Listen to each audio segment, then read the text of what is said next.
কিছু কিছু মুনাফিক মানুষ, কিছু বেঈমানেরা তারা বলে এই মুহূর্তের মাঝে কিভাবে সম্ভব, কিভাবে মেরাজ করলো, কিভাবে না করলো, এটা সব দুয়া, এইটা নিজেই সে দাবি করতেছে। জুড়ে জুড়ে বলেন নাউজুবিল্লাহ। সাহাবায়ে কেরামরা বিশ্বাস করলেন, আর কিছু কিছু মুনাফিক মার্কা বেঈমানরা তারা অস্বীকার করলো। সে নবীজি নাকি বানায় বানায় বলতেছে। নাউজুবিল্লাহ। বড় আশ্চর্য হয়, আজকে সে আবু জাহেলের জমানার বেঈমান গুলির সাথেই মিলে মিশে গেছে সেই একদল মুনাফিক। যাই হোক বাবার আমার, আজকে আমরা এনাফ করে নিলাম। আজকে মেরাজুন নবী পালন হয়েছে। একটু আগে একটি কিতাবের মধ্যে পড়েছি, মেরাজুন নবীর নামাজ 20 রাকাত পড়া যাবে, 12 রাকাত পড়া যাবে, 15 রাকাত পড়া যাবে, যার যতটুকু ইচ্ছা। আজকের দিনটাই হলো বড় বরকতপূর্ণ একটা দিন। সেই দিনের মাঝ যদি কোনো বান্দা যদি আল্লাহ দরবারে যদি হাত উঠে যদি দোয়া করে, আল্লাহ পাক রব্বুল আলামিন তার দোয়া খালি হাতে ফিরাবেন না, খালি হাতে ফিরাবেন না। মহান আল্লাহ পাক রব্বুল আলামিন আমাদেরকে যেন কবুল মঞ্জুর করেন। আমরা বাকি যতদিন চালাবো আল্লাহর গোলামিতে যাতে জীবনকে চালাতে পারি, নবীজির মহব্বতে যাতে আমাদের জীবনকে যাতে চালাতে পারি, নবীজির সুন্নাত মোতাবেক মতো যাতে জীবনকে চালাতে পারি, আল্লাহ পাক রব্বুল আলামিন আমাদের সকলকে কবুল করুন, বলেন আমিন। আল্লাহ পাক রব্বুল আলামিন ছাড় দেন, তবে কিন্তু ছেড়ে দেন না।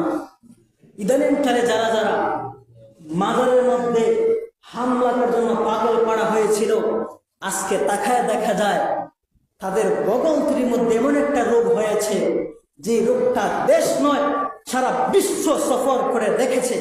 সেই কবিরাজ এবং ডাক্তার কোনো ভালোই নাই এই রোগ ভালো করবে। কারণ হলো তারা স্বীকার করেছে মাজার ভাঙ্গার জন্য শহীদ করেছে, যা লাগে অস্ত্র যা লাগে আমরা সব দিই। আজকে তাদেরই পরিণাম ফল দুনিয়ার মধ্যে থাকা অবস্থায় চিন্তা আলাদা, তাদের বড় কঠিন রোগের আক্রান্ত হয়ে গেছে।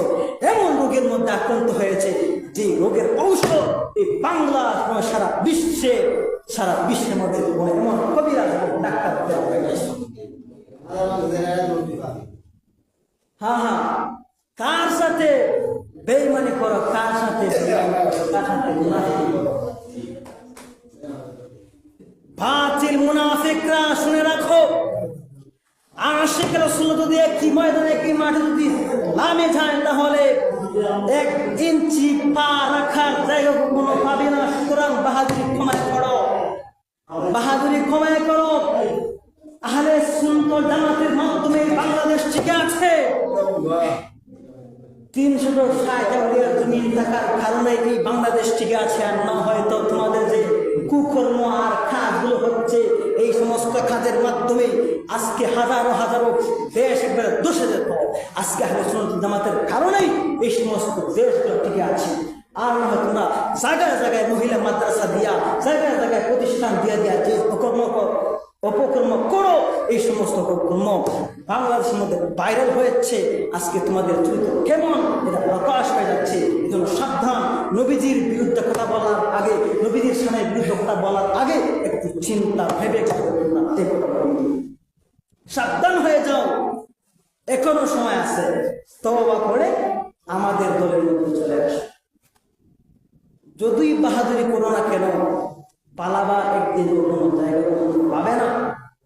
আল্লাহ পাক রব্বুল আলামিন আমাদের সকলকে বোঝার তৌফিক দান করুন। ইদানিং 2টা কাল দিন আমি অনেক অসুস্থ ছিলাম।